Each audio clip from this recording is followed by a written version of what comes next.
Well, I am in the press in the conference of the exopolitic area with a character, a man that you are watching now that became famous because of an interview by the Project Camelot in which he didn't show his face, and now this is the first time.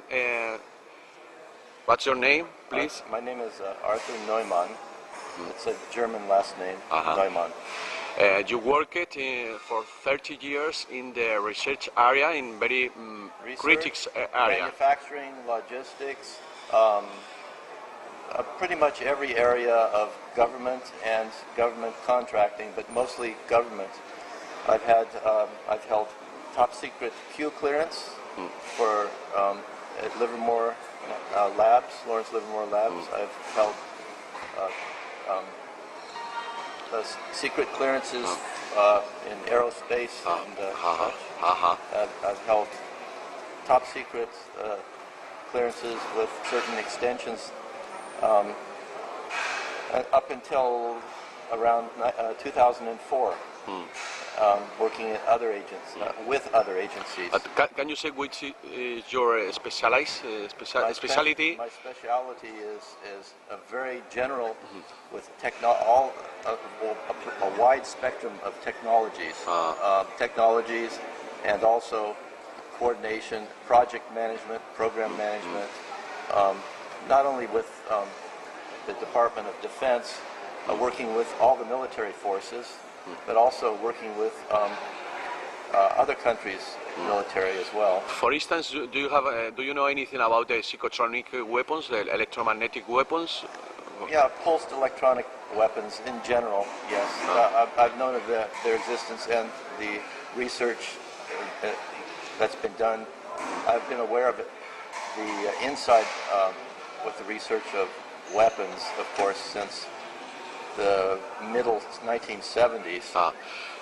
Can you tell us which kind of weapons they have developed and which are the uses of these weapons? There's so many weapons. Yeah. There was a microwave bomb, the neutron bomb, of course,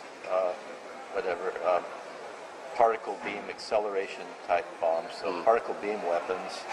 Then many different projects along those lines. Then sound weapons using highly focused, directed sounds.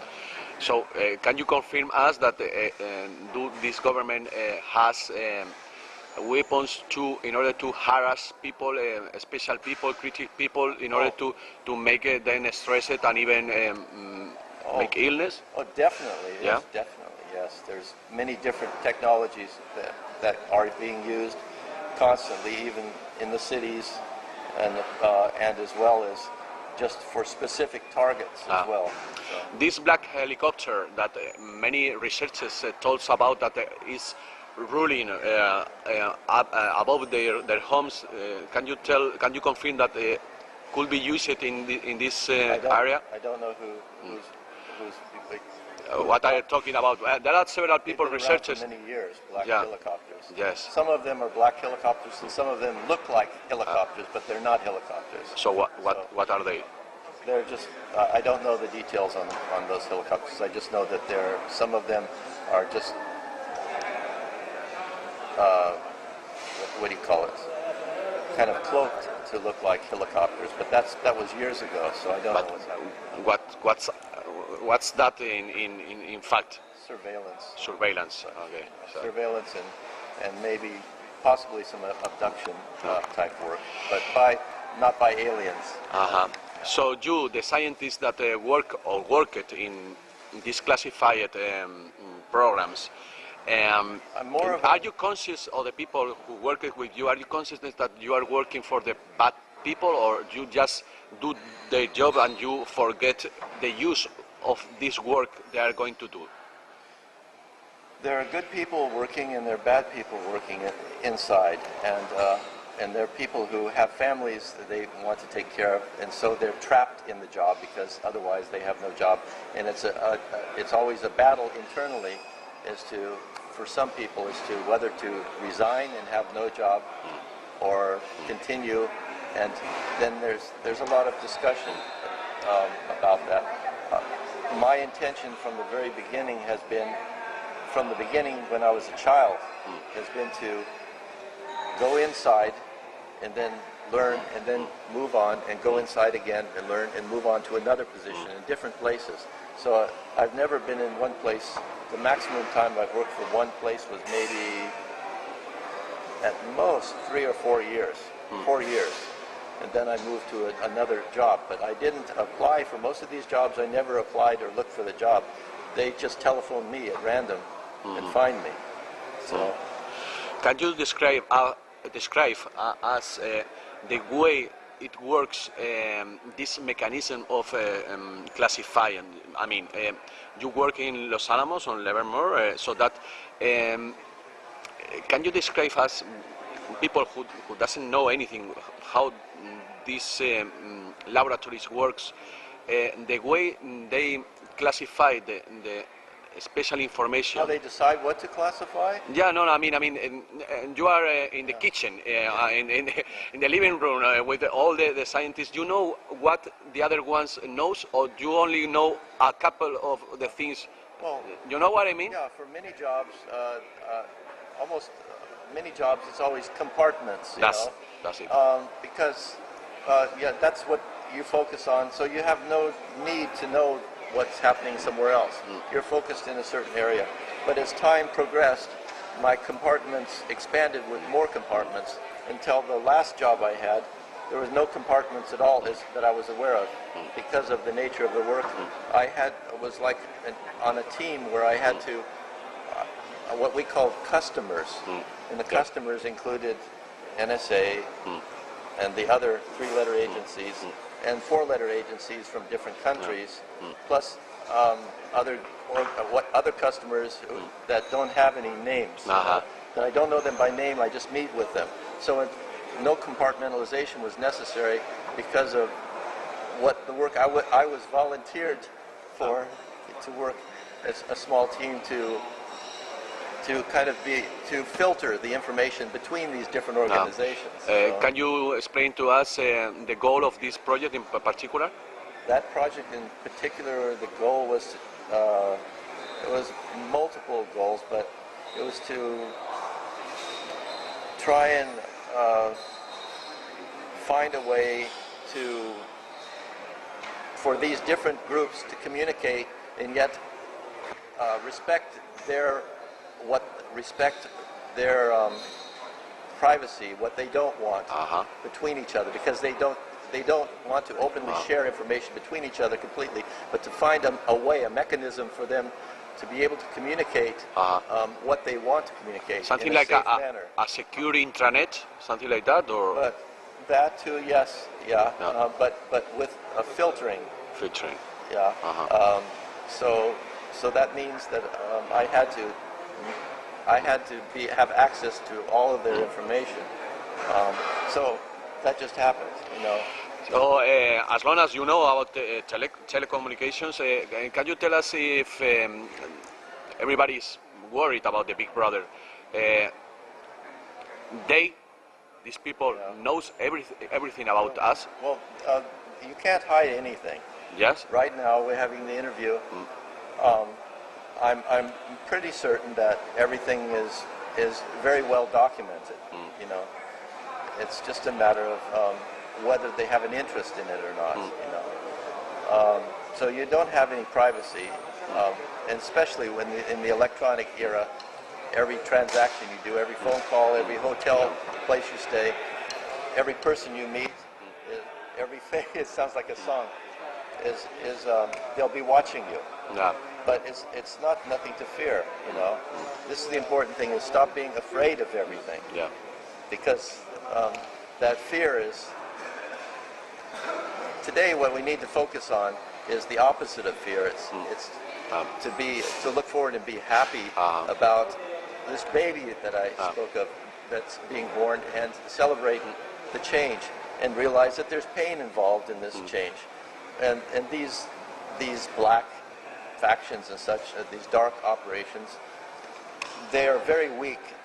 They're very weak and powerless. Really? Yes, they're very weak, especially if you realize, if you could understand that we're living in a galaxy full of worlds and people like you and me, basically, that have gone through the same experience as the people here on Earth, the same experience long ago, and this continuing thing, and they already know what's going to happen, but they're watching this change happen now, and they're supporting it and helping gently and quietly behind scenes. And if you are aware of that, then you don't have anything to be afraid of. Why are you so sure of that? Because I've met so many of these people. Tell us.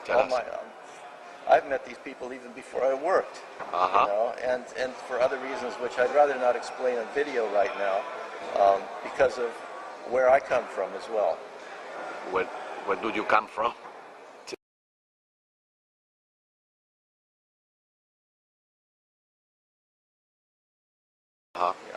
But can you tell us if the first contact is close, as they say a lot of people? The first contact with this? The first contact, I think, that's planned is not a real contact.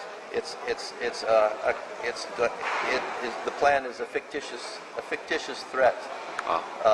But this fictitious threat, if you see UFOs and they're mechanical or such, the highest probability is that, especially if they look like a threat or an enemy, just realize that's only temporary, and they're not from another place, another planet. They are created enemy as part of the government operations. So you confirm the secret government has these tools, they have the technology and tools. This technology. They've had for a long time. Yeah. But I mentioned the report from Iron Mountain, which many people say is just science fiction. It's not science fiction because that material, the same material, was handed to me in a meeting in Tucson, Arizona in the 1980s. Directly? Yeah, directly in a meeting, yes. A government meeting that I went to. You read it. It was a surprise to me because I didn't know what the nature of the meeting was, but we were flown to Tucson, Arizona and stayed at a hotel room, and then we got together, and at the end of the first meeting, they handed out the report from Iron Mountain, but not in book form, but in paper format. And that's where I first learned of the plans from the Rand Corporation. You are one of the first persons I know that confirms the Iron Mountain inform. It is. I don't have the paperwork anymore, but it was almost. Close or almost exactly the same thing as in the book that's now in print again. So for you, the swine flu epidemic is just part of this plan? I can't say epidemics are natural things. They're natural epidemics, of course, you know. But in my opinion, the swine flu is, in this case, this is a dangerous thing, but it's my opinion only. My preparation is to take vitamin D3,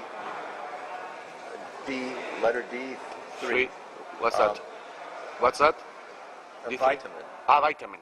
Okay. Vitamin D3, 2,000 IU, 2,000 international units every day, to 5,000. The sun, for certain reasons, the sun converts in your skin, when it hits your skin, into vitamin D3, but because of the nature of the sun now and other factors, that won't work in this case. But for grippe, you call it grippe, or flu, any kind of flu, vitamin D3 will reduce your chances greatly of getting any kind of flu. Okay, so I recommend that as a supplement for other reasons too that have nothing to do with flu. And the vaccine, do you recommend to people to take put? The vaccine. No. And I told my family members not to as well. I told them 3 years ago not to do this. On the Project Camelot site, there's some documentation, I believe, that was from long ago that I talked about the flu, and this was before anything came in the news. So I knew this in advance. You know that the American people, they are telling, there are some information, some gossips saying that the government is going to make it obligatory. Make it obligatory to the people to put it, you know? Yeah, this of course is the plan, is to make it obligatory with heavy penalties and fines, you know. But I still won't take it. I will not take the vaccine, especially if it's forced, and I don't take flu vaccines anyway. Do you think that the secret government has already contact with other extraterrestrial beings, such as the Cetareticulian reptilians, on this kind of stuff? I don't. When people talk about a secret government, first of all, I'd like to mention that the governments, like when we talk about the level of the president or the royal family or such, they don't have access to this information or knowledge, as far as I know. And this is what, this is what my experience has been, is they only can go through certain levels of security, and then the rest for touring, you know, for this is what we have, you know, and this and that. But so they're not aware of what's happening off-world, you know. Yeah. They have no communication with these people. So when you ask about secret government, I need to know what you mean by secret government. Who has the power? Kissinger, Rockefeller? Who is in charge? You have power. You're in charge of running the interview, Yeah. and then so it's different levels of power and strength of power. I mean, and in each person. So you don't believe this well centralized in 3 persons, something like that? Do you believe this, as there are some people says that there are a couple of people, of several people that has this power concentrated in? Well, there are small groups that meet that do have power, including one that I mentioned in the Zurich conference that I don't want to mention again, 3-letter agency that isn't spoken about very much. But dealing with satellites and so on, for instance? Okay. But the thing is that ultimately they have their limits as to what power they really have. They want power, and they've been trying to have power for a long time, but in the next few years, they will completely lose all of their power very shortly. Why? Because of all the changes that are taking place and converging now. So, what's the role of the humankind in all this story? This is something like governments and people like here in the Disclosure Project in a higher level position, but we, the people, what can we do in this story? The best thing is very simple. If you have different belief systems, different religions, you need to open up your heart and realize that we're all here together and respect each other's beliefs as best as possible. Understand that we share a common ancestry, not just here, but our whole galaxy. Yeah. Our galaxy, we have a common galactic consciousness. It's the galaxy, not the universe, but the galaxy. But right now we need to just focus on what happens here on the planet and help each other and stop fighting over my God and your God, you know. It doesn't make any difference, you know. But do you think some pressure in the streets by the people, but the common people, could be a pressure to the government in order to disclose the information? If you want to do something, do it in a non-violent way. Yeah, of course. If you have anger, it will support the agendas of the people who are trying to have power over you. But this is a very temporary thing. All this fighting and all this suppression is temporary, and even if you don't do anything outwardly, the change will still take place. The birth of the new world, not the new world order like Bush, but the new world will still happen very shortly, and you should feel this and be aware of this. 2 short questions just to finish. First one, can you tell us secret technologies that make free ourselves when the secret government fall? Well, there are technologies, of course, using the Casimir effect or the zero-point energy. That's a definite. I pointed it out in Zurich. It's a definite, and this is not even classified information. It's just you need to know where to go to see it. I'm talking about in government. It's not even classified, and neither is gravity shielding, which is similar to anti-gravity, but it's shielding. You take a material and you put it here, something above it, and it lessens it shields the gravitational force. This technology exists, and there are places you can go. You can go to xxx, .lanl.gov, Los Alamos National Labs.gov. Go to that website, xxx.la, and then do a little search. Dig through their archives, their physics archives. So we can have flying saucers in a short period of time.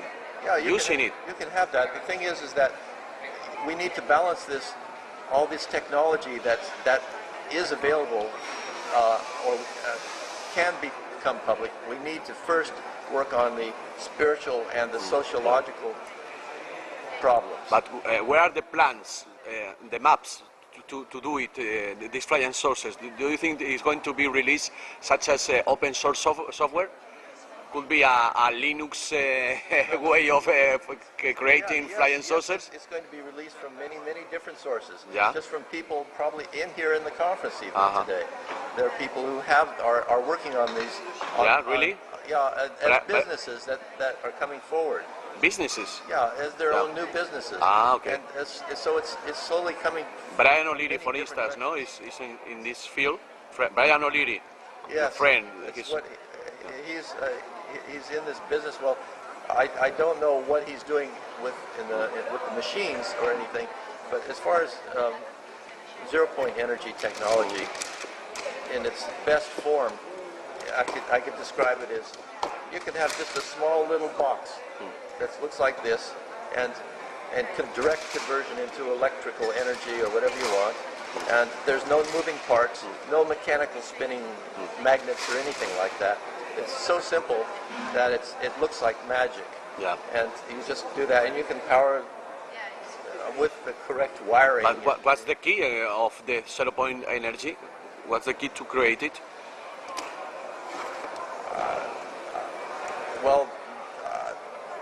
How does it work?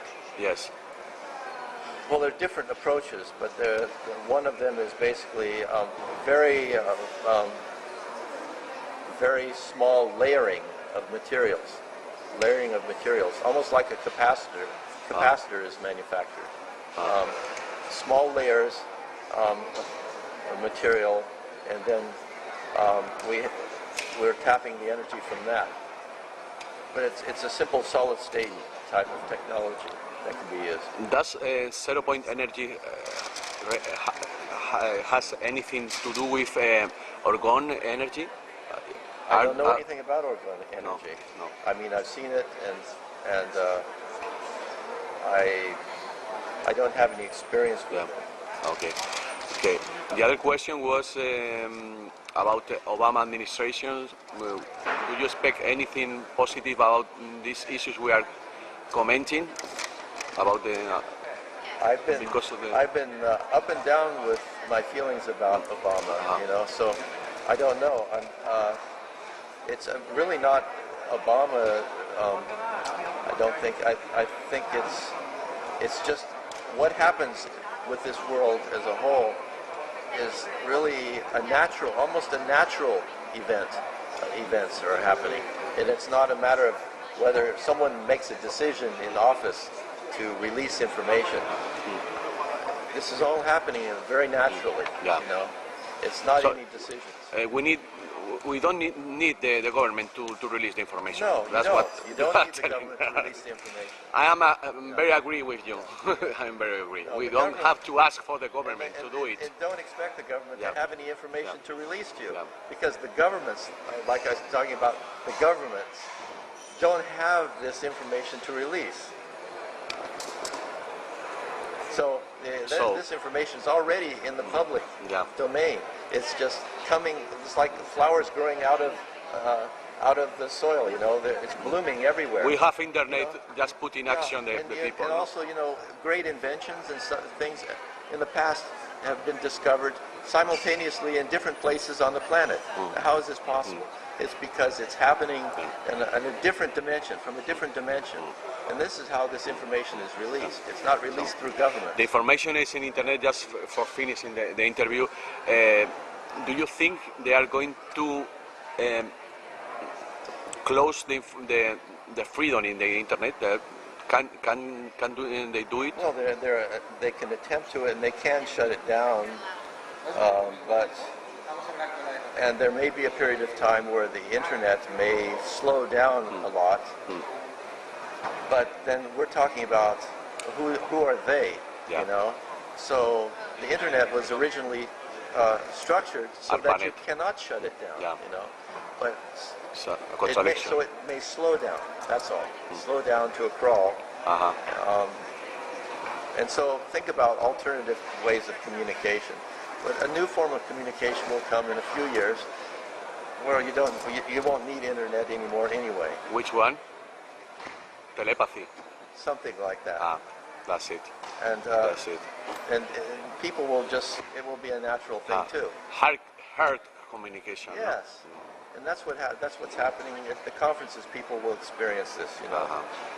Okay, thank you so much for your information, for your brave and turn off your courage. Television. Turn off your television. Okay, I will do it.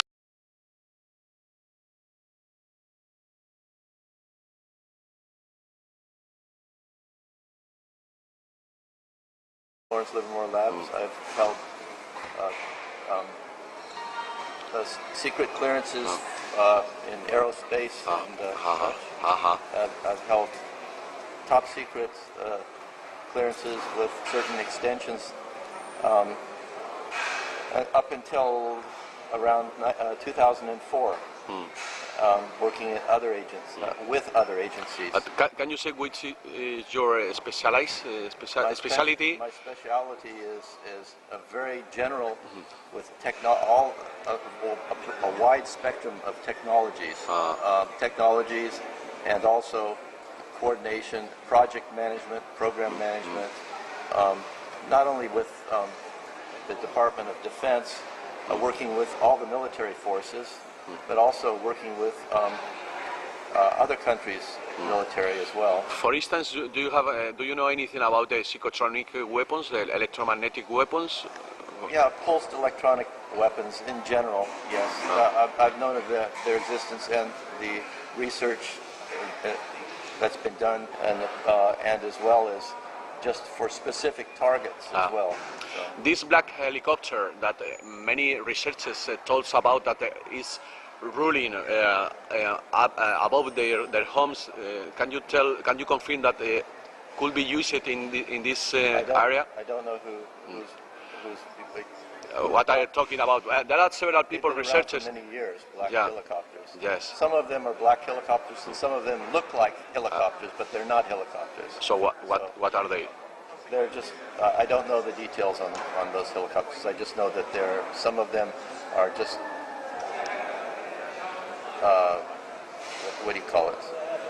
Kind of cloaked to look like helicopters, but that was years ago, so I don't know what's happening. What's that in fact? Surveillance. Surveillance. Okay. So. Surveillance and maybe possibly some abduction type work, but not by aliens.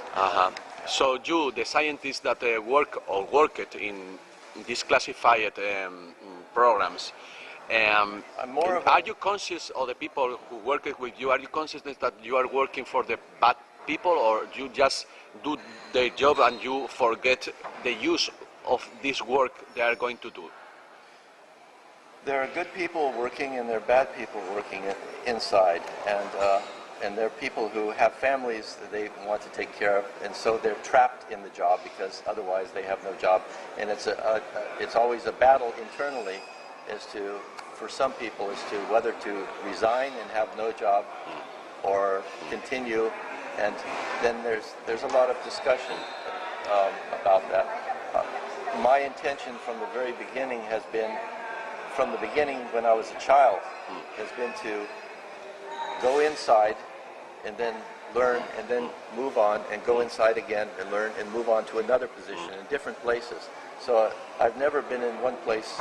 The maximum time I've worked for one place was maybe at most 3 or 4 years. 4 years. And then I moved to another job. But I didn't apply for most of these jobs. I never applied or looked for the job. They just tell. I've been aware of it, the inside with the research of weapons, of course, since the middle 1970s. Can you tell us which kind of weapons they have developed and which are the uses of these weapons? There's so many weapons. Yeah. There was a microwave bomb, yeah. the neutron bomb, of course, particle beam acceleration type bombs, so particle beam weapons, then many different projects along those lines. Then sound weapons using highly focused directed sound.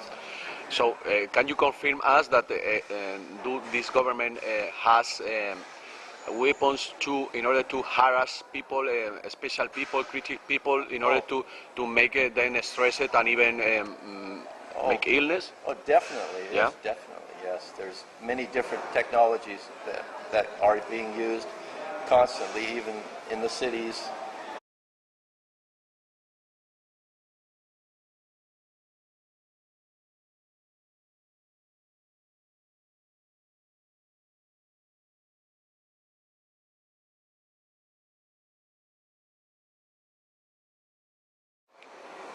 Well, I am in the press conference of the exopolitic area with a character, a man that you are watching now that became famous because of an interview by the Project Camelot in which he didn't show his face, and now this is the first time.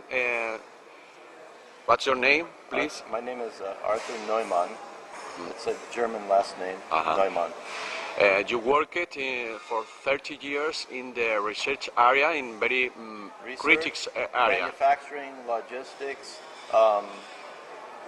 pretty much every area of government and government contracting, but mostly government. I've held top secret Q clearance for at Livermore labs.